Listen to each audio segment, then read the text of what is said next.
Good afternoon, Fiji, Bulabanaka, and welcome to Gold FM Speak Your Mind. A special indeed in this as we highlight the national budget, and I'm very pleased that, a really busy man, as we all know, has taken the time to come and share with us and highlight a few of the issues regarding the national budget 2016, $3.4 billion, and we welcome the acting Prime Minister and the Attorney General and Minister for Finance, the Honourable Ayaz Said Qayyum. Welcome to the show. Thank you. And also we welcome Omar Kareta from the Finance Ministry of Finance. Now, one of the questions, rejoice, of course, with the reduction of VAT, but there are also concerns. Can Fiji afford the reduction in VAT? Obviously, Pazeli, we can. We've done the calculations on it. I mean, I'm surprised that you're asking that because many people so far that we've received responses from or feedback are very happy about it. As explained in the budget, the reality is that a number of issues do exist in Fiji.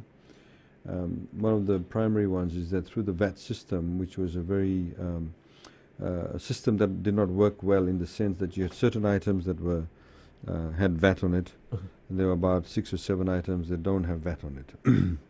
This actually allowed the opportunity, in particular for supermarkets and other businesses, to cook the books when they file in VAT returns. For those people who know how VAT returns work, you have to have your VAT input, VAT output, and you get a return on it. So businesses, it's always a zero-sum game for them. Now, but when you sell certain items that are VAT exempt and the others are not, it gives you the ability to manipulate the books. There's a World Bank study done back in 2007 that looked at the years prior to 2007 and calculated quite conservatively, we believe. They said a third of the value of our GDP was in the black. So at that point in time, a third of the GDP was in black. Now, if you take a third, extrapolate that to the current position today, if we have a GDP of $9 billion, if the total value of goods and services is $9 billion, a third of that we cannot account for, or the value of that. It's unaccounted for because people do transactions under the table, or they rig the system. So you're looking out of that, you're looking at somewhere about $700 to $800 million minimum of taxes unpaid. Of which VAT component was about $250 million at that time of VAT not being paid. We have factored into the budget that we'll collect $120 million. We have not even said 250. So we've extrapolated very conservative figures. So we've only taken $120 million. So we believe now that with the fact that VAT will be applied across the board, which will minimize the ability of people to try and steal from the system. So we have also, as you would have heard, we've announced that we will now be putting through FERCA, electronic surveillance of cash registers. So when a sale is made in a supermarket, FERCA knows that the sale has been made. Because we found that there are some supermarkets, for example, who, when you go, there's a checkout area, there may be 8 aisles, 8 cash registers, but only 6 may be for FERCA. The other 2 is on the side for them. We've heard of these rumors of these businesses. They're not rumors, they're actually facts. They're actual facts. So the reality is that with this now increased compliance and having a level playing field as far as VAT is concerned in terms of the payment, it will minimize the ability of people to steal from the system, which means we'll get more revenue. The economy is doing well. We have always said our policy has always been through the Baini Marama government and also the Fiji First government that we are not beholden only to one idea. Our main objective is to improve the living conditions of all Fijians. Our main objective is to increase the infrastructure capacity of the country and also to provide jobs and economic well-being for all Fijians. So if your economy is doing well, you are able to get into the area of collecting more revenue from people who should be paying revenue, then obviously we believe that it's the right time to reduce VAT. And somebody may say, well, why not 8% as opposed to 9%, or why not 11%? Obviously, we've done these calculations over a year or so. As we had mentioned in Parliament, that if the opposition was clever enough, they would have seen what we were trying to do with the questions that were being asked of us, with the reports that we filed in Parliament, that it was a building block approach. Unfortunately for them, they always want to have a go at us at very petty things. They don't look at the big picture. So we have had a building block approach to the economy. So, of course, the general public is happy. They've called it the people's budget. The reason why it is the people's budget is because apart from reducing VAT from 15% to 9%, we've also reduced duty on many items that for everyday usage that you have. Things like deodorants, things like underpants and undergarments, things like sanitary pads, tampons, etc. for women. I mean, these things are everyday usages. They should not be something that's only reserved for the rich people. I mean, a lot of the women's groups have really, brought that up. That they said, it's great that this is now being reduced. Yeah. And kudos to the government for looking into this. But there's also concerns from some others who feel that some of the basic food, or some of the basic items, they still bring up that are not being reduced in terms of the VAT not being reduced in these items. No, VAT has been reduced on everything. VAT is now applied on certain food items that did not have VAT before. These are the 6 or 7 items that I was talking about. They are rice, flour, tin fish, tea, powdered milk, cooking oil, and kerosene. Now, because of these items, supermarkets were stealing from the system. That's the point. Yep. Now, you see, the whole rationale at that point in time was that if you don't have VAT apply on these items, therefore the poor people will benefit. But that's not true, because you also can afford to pay VAT, but you also don't pay VAT when you go and buy these items. A person earning $200,000 also does not pay VAT. So it's a regressive system. It's a regressive system. What we have done is that we're saying now, if you apply VAT to everything, even if you apply VAT to everything, now at a reduced rate of 9%, when you go and do your shopping, the overall cost of your living, despite VAT going up on those, not going up, but now being applied on those items, is still being reduced by a conservative level of 4.5%. The overall cost of your shopping, your CPI index, will reduce by 4.5%. That's with all the everyday usage things. Okay. And that also does not include the reduction in duty, right? So some of the things that have now reduced in duty will mean that your 4.5% in fact is a higher savings now. So that really is the way to go. Now, the point is, like, when you go in, not many people eat rice, right? Not everybody eats rice. So you can't say you can't just say it's a basic food item. Some people may, eat dal or cassava, and they eat, if somebody makes bambakao, when you make bambakao, you need yeast. Yes, we do. Yes. The price of yeast has come down. Duty on condiments has been reduced. Things like Vegemites and all the other condiments duty has been reduced, plus VAT has been reduced too. Duty has been reduced from 32% to 15%. When you make your bambakao, you need yeast. VAT has gone down. You want to use butter, VAT has gone down. When you want to go and use cooking gas, VAT has gone down. So you see, even if you're living in the islands, the price of outboard engine will come down, the fuel will come down because VAT has gone down. The price of the engine has gone down. The price of the cooking stove has gone down. So everything has gone down. Those 6 items that we talked about, 6 or 7 items, if you take kerosene into account, yes, VAT is now applied. But everything else has gone down. So overall, you don't just live on tin fish and flour. Correct? Correct. You need other things. Yes. In the same way, if you're making curry, you need potatoes, you need onions, the VAT has gone down. You need ghee, the VAT has gone down. All right. Okay. Point taken. Now I'm going to just take you back to the mechanism of monitoring at point of sale that you mentioned, and some of the concerns. How durable and realistic and how long will it take for government to get this in place? Well, we implementation in Fiji has always been a big issue, and we recognize that. In fact, we had recognized that in the budget. But the point is that we're already meeting the Japanese suppliers. In fact, we are hoping to have a meeting with them sometime this week, early next week. So talks are already underway with the suppliers. Many countries, like in Korea and Japan, they have point of sale, monitoring. In fact, many countries in the world now, your rental of, for example, if you're at the airport, your rent is based on your your level of turnover. So everybody's cash register is connected on to the landlord, and they know exactly what you're selling, and they take a certain percentage of that. Now, would this all up right from supermarkets, obviously, big stores? What about the smaller stores? There's been concern from small enterprise businesses. Would they also, or would it only be for those with cash registers? Well, we obviously want to focus originally on the bigger supermarket outlets because that's where the major impact is.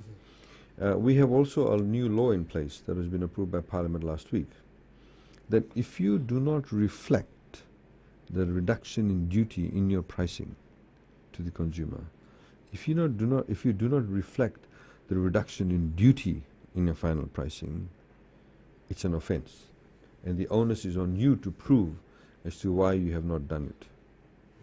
Well, thank you very much. We have a short break here on Gold FM Speak Your Mind. Feel free to call in on 3220906 and 3220907. We're discussing the 2016 national budget, and you can also send in your questions on Gold FM's email address at goldfm@abc.com.fj.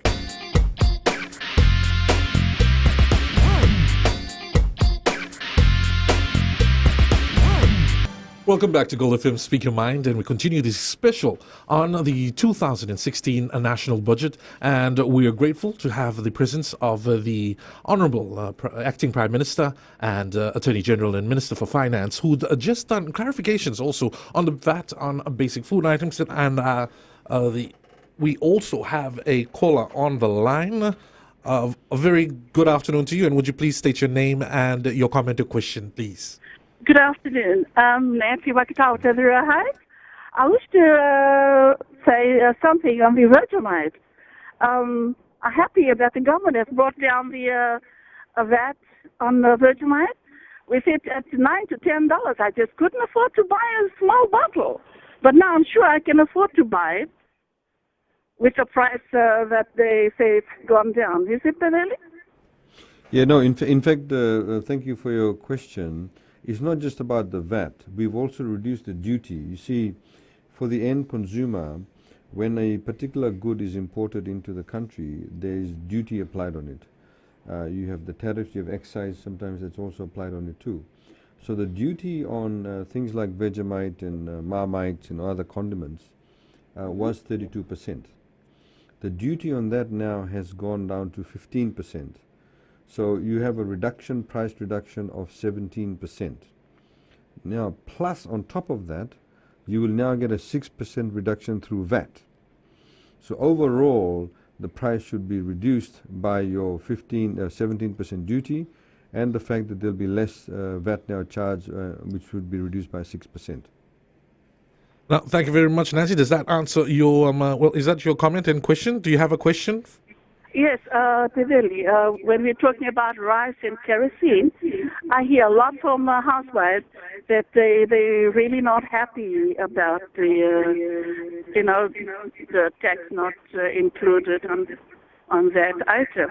Because mostly housewives now, they use kerosene and they eat a lot of rice, in Sulu especially. Not in the country where they can plant and eat dalo and cassava.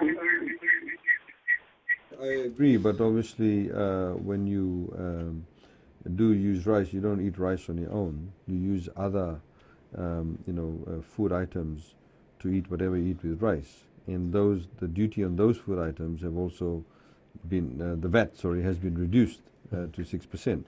See, overall, we also have to look at this. There are many other initiatives that government has put in place that no other government had done, but also now puts less pressure on the dollar. So let's give an example. A person who previously, before free education, if they're earning $10,000, they had to not only pay for the food, they had to pay for the education of the children. They had to pay for the bus fare. They had to pay for medicine. Now you get free medicine. They had to pay for water. Now they don't pay for water up to 90,250 liters of water a year. They did not get subsidized electricity. Now they get subsidized electricity. If you use, now in fact we've increased it up to 95 kilowatts. So again, government is subsidizing that. So you need to look at the overall basket of things. Sometimes in Fiji we have a tendency, and also please don't get misled by politicians, that who simply focus on say, oh, VAT has gone up on, or is now applied, sorry, on rice or cooking oil. But then you need to look at, well, what's the overall impact on the dollar that I have in my pocket? How much am I saving now? Even though there may now be VAT on rice, there may be VAT on cooking oil, but obviously there is reduced VAT on onions, potatoes, garlic, whatever it is. And everything in Fiji that you currently pay VAT on, apart from the 7 items, will come down in price. Even your bus fares will come down in price for adults who are traveling. Take that into consideration. Take the fact that you don't pay for water if you're earning less than $30,000 in a household. You pay less for electricity. You don't pay for education. You don't pay for bus fares. You don't pay for medicine. You obviously have a lot more money in your pockets. You need to please look at the overall impact of it. Don't just be looking at just one item or 2 items. You need to look at the overall big picture. All countries in the world have become great when their people are able to look at the long-term goals and look at the holistic picture as opposed to just looking at 1 or 2 things. Thank you very much. And with that, we'll go to a short break. We'll be right back with more of your questions. Feel free to also send in an email at goldfm@bc.com.fj. And you can also just call us up in studio, 3220-906 and 3220-907.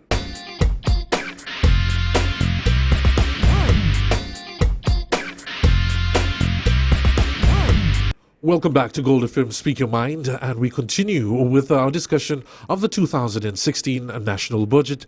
And with us, the acting Prime Minister and Attorney General Minister for Finance, the Honourable Ayaz Said Qayyum. Now, we'll move on from the basic food items and value-added tax. Let's talk now in terms of business, a question that was posed by some of our audience, and that was in regards to the service turnover tax, okay, from the increase from 5% to 10%, and wanting a little bit of clarification and reasoning behind this. You see, Vitaly, I spoke earlier on about making the tax system in Fiji a lot more progressive. Progressive basically means that the more you earn, the more you should pay. It also means that the tax that is paid by everybody should be kept to a minimum, but a tax that is paid by the richer people should be higher. So you see, the STT applies to mainly what we call the tourism sector. It also applies to restaurants that make a gross turnover more than $1.25 million a year. It applies to pubs, bars and all of that. So these are not services or products that everyday Fijians use. It's more of a luxury sort of. Exactly. So it applies, for example, on rental cars. If you go and stay at a hotel, it applies on that. Most Fijians don't go and stay at a hotel every day. They don't hire a rental car every day. So that's where, how you're also talking about where we're getting the money from.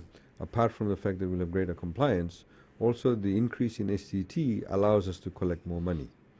So, see, at the moment, a person pays 15% VAT and they pay 5% STT. If you use those services that I just referred to, just 20%. 20%.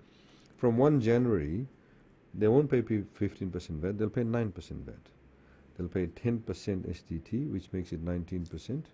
They'll pay a 6% environmental levy that makes it 25%. So if you compare today and now 1 Jan, it's an increase of only 5% overall. That's what's happened. Now, so the STT only applies to those areas. As I mentioned at the post-budget forum last night, we had one of the persons who owns a bar, talk about it. The way we looked at it is this. If I want to go and drink beer at a pub, and I think, well, hang on, I've got to pay 5% more, I don't have to go to the pub to drink beer. I can go and buy a carton of beer or buy a few bottles and drink at my house. Right? And I don't pay the 10% STT. I only pay the 9% levy, 9% VAT. I don't even pay the environmental levy. But if you can afford to go and drink at a pub, then you have to pay that. Because it's a choice, it's not a need. That's right. But if you feel the need to drink beer desperately, you can go and drink at your house if you don't want to pay the additional 6% environmental levy and 10% STT. That's the way it works. That's the way it works. Now, so some people say, what's the environmental levy? The environmental levy, of course, is the 6%. Some people are saying, well, you should put the money into environment.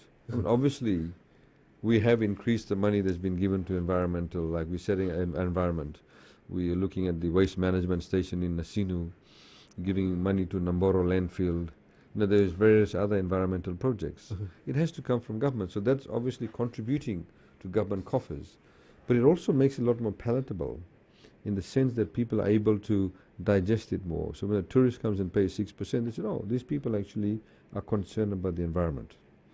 They actually have an environmental levy. In Maldives, which is small oceanic country, has a $6 US environmental levy every day. If you go and stay at a hotel, they add $6 US to your bill, because they also have environmental issues more to do with climatic change and rising sea levels. So in this way, we have this environmental levy to tell the rest of the world we are concerned about it, and we also have a particular tax for it or levy for it. In the same way, you'll see that we have a health levy now on tobacco, cigarettes, and alcohol. So every year, the excise and duty on tobacco increases by 10%. This year, it's increased by 12%, plus a 6% health levy.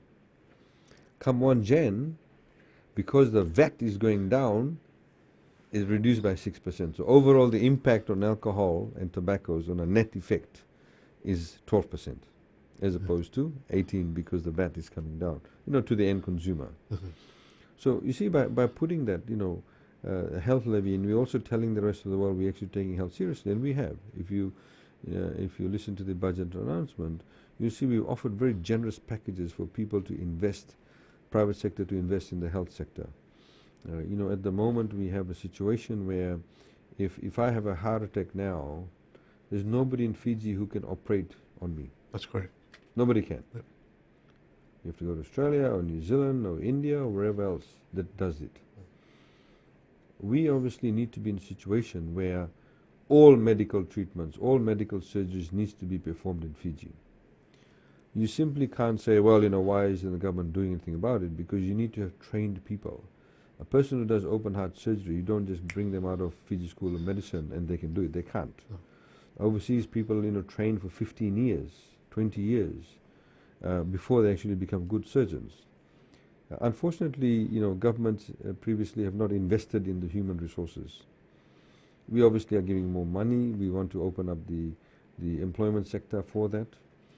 It'll take some time, but we want this done now. So this is the way to do that, to leapfrog, is that you give very good incentives for private investment to get into provision of medical services.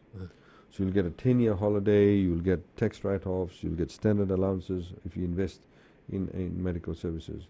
In the same way, we've also said we want to provide a package for ancillary services in medical services, which is, for example, we want more MRI machines, X-ray machines, CAT scanners, all kinds of scanners that you have. They should not only be in Suva or Lotoka, they should be in Ba, they should be in Nandi, they should be in Vanuatu. So we've also, again, encouraging the private sector to get into that area. Well, we'll take another short break, but the message is quite clear there from the budget. It has to be it's healthier. And also for those of you who are thinking of utilizing the services at the pub, perhaps it's much cheaper to also just go home and drink. Right here on Gold FM Speak Your Mind, we'll continue with discussions on the budget 2016. Feel free to also call in on 3220906 and send us an email at goldfm@mbc.com.fj.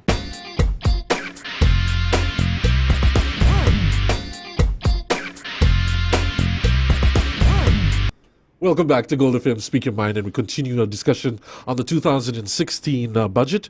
And we have in studio the Acting Prime Minister and Attorney General and Minister for Finance, the Honourable Ayaz Said Qayyum. Now, let's talk about the Fiji Roads Authority. A huge chunk of the budget also, as like last year, it's now been allocated about 600 million Now, a lot of questions are being asked about when will these projects end, and how has it been going, and why so much money?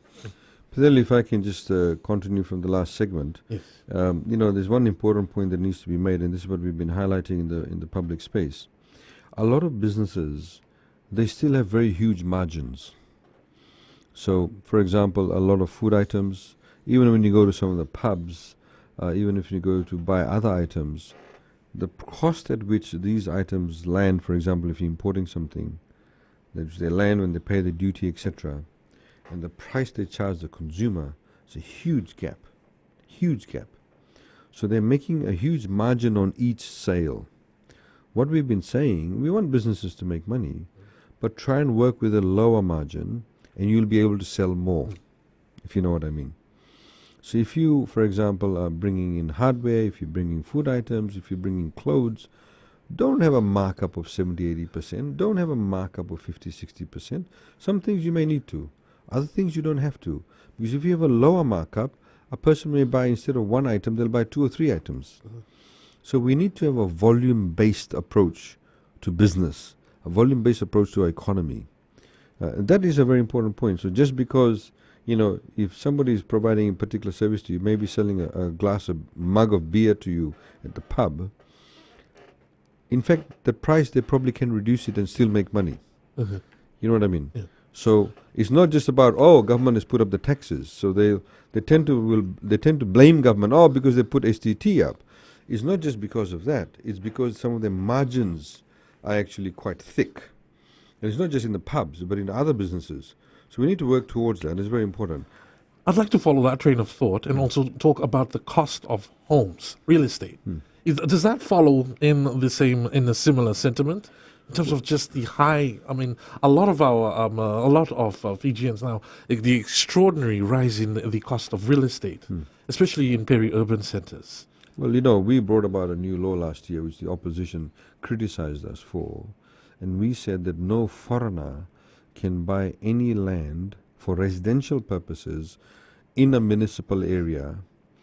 They can't do that. They can only buy apartments, right? So they can't own what we call dirt. They can't own land. Now, because as you know, for example, places like Suva and various other places, the price of real estate became exorbitant. So, if you do the foreign exchange, calculations, for them it was drop in the ocean. So you had homes that previously, were sold for, 800,000-900,000 were being sold for $2.5 million. No local could buy it, only one or two probably. So we brought about this law that stopped foreigners from owning real estate. And even if they owned real estate, they could own residential real estate outside the municipal areas, but they had to build within 2 years. Because why should a foreigner come and own land in Fiji and not build unless they're speculating? And we know that. There's some people, if you go to places like Savusavu, if you go to places in Coral Coast and various other places, some people are just buying land, foreigners, we're holding it for 2-3 years. Then they'll sell it for double or triple the price to somebody from overseas. The money gets paid offshore. The money never comes to Fiji. These are the kind of shenanigans that were taking place. So we say, okay, you can buy land outside municipal area, but please build. Don't just buy land for the sake of holding it. You need to invest in the country. Because when people start building homes, they buy hardware, they pay VAT. When they build a house, they need to hire some Fijians to build, construct, the plumber, the foundation, the plasterman, the plumber, whoever it is. So it creates economic activity. So that's what we've done. So that's the reason why we've done that. And you'll see actually the prices in Suva has been arrested somewhat after there's that. a hold on. Yeah, there's a hold on it. And that's directly the impact of this law. Directly the impact. Foreigners can own land in municipal areas for industrial, commercial, and tourism purposes. We're not stopping that. In fact, in many countries, they're not even allowed to do that. And recently, we see the South Africans are doing the similar thing. In Australia, you're restricted. If you're not an Australian citizen, you can't own dirt. This is why, those of you who watch ABC television late at night, you'll see they'll advertise selling apartments to foreigners. Because you can only buy apartments. That's what we're saying in Fiji. You can own apartments if you're a foreigner in municipal areas. So that needs to be arrested. So, I think, it's a very important and crucial point to understand. As you also would have seen in the budget, we have also given very generous tax packages for businesses who will build affordable housing and provide that, because we believe that it is our objective to create as many individual household owners in Fiji. We must get Fijian people to own their own house. It does not have to be, a freestanding house. It can be even an apartment. And you'll see that's one of the projects we're working on, talking to some people at the moment. So you can have a building with 8 units, 2-3 bedrooms each. And people can own that. That's how you have it overseas. Because once you own your own building, you have your own asset. Once you have your own asset, you're paying it off. You may want to borrow some more money on that. You can use that as collateral. At the moment, people are going to money lenders. Your money lenders lined up outside ATMs with everybody's ATM cards. That's their collateral. That's true. So you see, we want to get away from that. And we want to get ordinary Fijians to buy their own homes. This is why we have $10 million set aside for first home buyers or people building the first homes. And we're working through that with the private banks. FRA.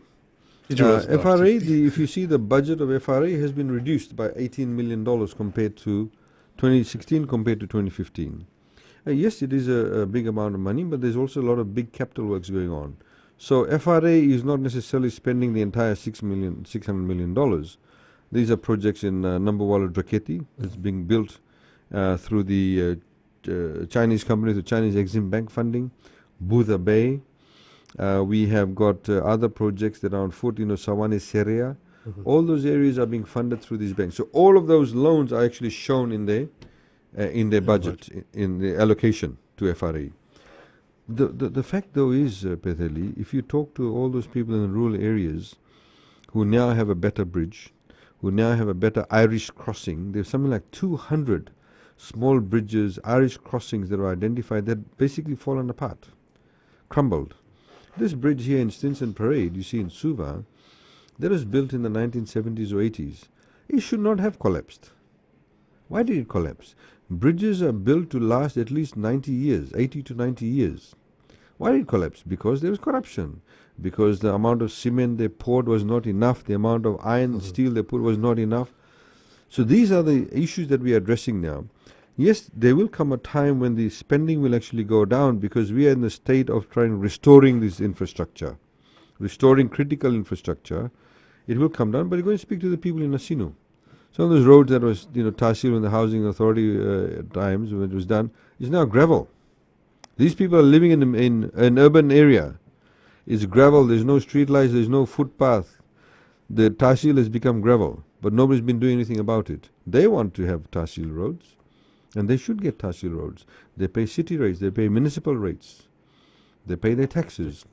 So this is where the money is going to. Of course, we have continuously said we need to monitor the expenditure. We need to ensure that more money goes into actual construction as opposed to consultancy fees, etc. And that's a ongoing process. Well, unfortunately, we've run out of time on the show, but if, we'd like to thank you for taking the time to come this afternoon. And again, I just want to add the many thanks of my village in Botkara, St. Televu. We finally have a road that is properly used for farmers. Well, with that, we'll end this week's Gold FM Speaker Man. And once again, thank you for coming this afternoon. Thank you for having us. Vinaka.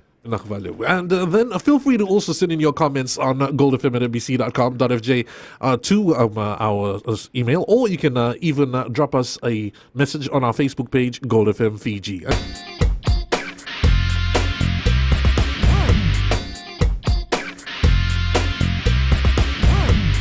Welcome back to Gold FM Speak Your Mind. Boy, I'm really now thinking about when I'm next going to be eating fish. Yeah, it's going to be, I'm a little bit more aware of what's on my plate. Well, we continue our discussion. It's the last few minutes of the show, and we're joined by Mr. Alfred Ralifu, the policy coordinator at WWF Pacific. Welcome to the show. Now, you've got just a few minutes to highlight, well, at least to bring to close with this discussion on World Fisheries Day, the importance of having this specific day in conservation, not only that, but also fisheries issues. Now, you're looking at policy from the national and also regional level. Yeah. And WWF Pacific covers the whole region. and you've got quite a difficult task. Don't envy you after speaking with Duncan here about the issues that have arisen. Now, what's the main policy? What do describe to us what WWF is looking at? So in September this year, all the world leaders gathered in New York, and they launched a document called the 2030 Agenda for Sustainable Development. And one of the goals of this document, of this agenda, is the Sustainable Goals on Ocean, and that is goal number 14. So there's specifically one goal itself on oceans. And for WWF, the oceans is actually quite an important area that we work with, because of the fact that we have a lot of attention drawn to climate change, a lot of other attention drawn to other issues. But the ocean is actually has not been, there's not much attention on oceans at the moment. So for this year, WWF launched the 2015 Living Blue Planet report, which looked at the status of the world oceans. And so that report highlights that the world fisheries, about 69% is overexploited and is about to crash. And 21% is actually going towards overexploitation. So that is the rest of the world's fisheries. So you're looking at 2/3 of the world's fisheries is gone. Is gone. Yes. 1/3 we're in problems. We're in trouble with. Yeah. And we also released the Living Planet report in 2014, and it highlighted that the fact that the world is currently living or using 1.5 planets worth of resources. And we have only one planet, but we are living beyond our planet's ability to support us. And as a matter of fact, with this agenda on sustainable development that was launched in New York in this year, we're looking at an agenda that looks at 3 different pillars. You have environment, economic, and the social pillars.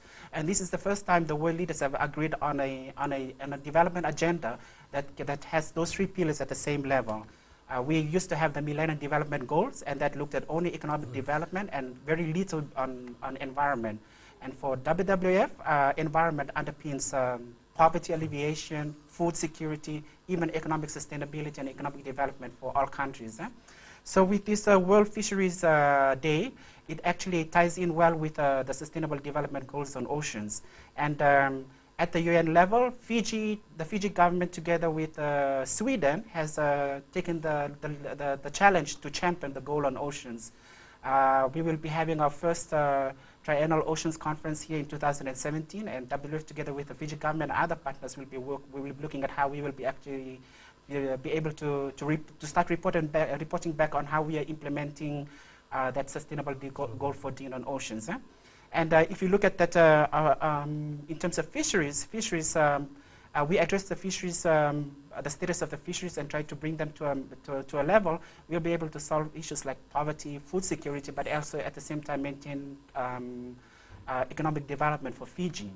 One of the largest industries in Fiji is the tourism industry, and is heavily dependent on clean oceans, healthy reefs, healthy seafood, beautiful beaches, and that is one of the key things that we are looking at in terms of protecting under the Sustainable Development Goal on oceans. And if we do not take efforts to try and address that issue, we are not only going to lose our fish, but we're also going to lose our tourism industry. And so one of the things that WWF is working with in terms of the tourism industry is trying to ensure that we will be able to market our natural beauty in a sustainable way, and ensure that when tourists choose between Fiji and Asian countries like Bali, they might decide, okay, we're going to go to Fiji because Fiji's tourism industry is moving towards sustainability, sustainable environment, sustainable management of the fisheries, but also sustainable sourcing of seafood. And maybe at the same time, a percentage of that income that is gained from the tourism industry can actually go back to communities to help support them in terms of their financial needs. In Fiji has the 3rd longest barrier reef system in the southern hemisphere, and that is called the Great Sea Reef. And you notice most of our largest resources, hotel operators are located along that reef system, which starts all the way from the Yasawa, the Nandi, all the way right up to Vanolu and Madawata. So we work in Madawata in terms of the communities' sustainable management and use of their own resources, but we try and connect them to the tourism industry.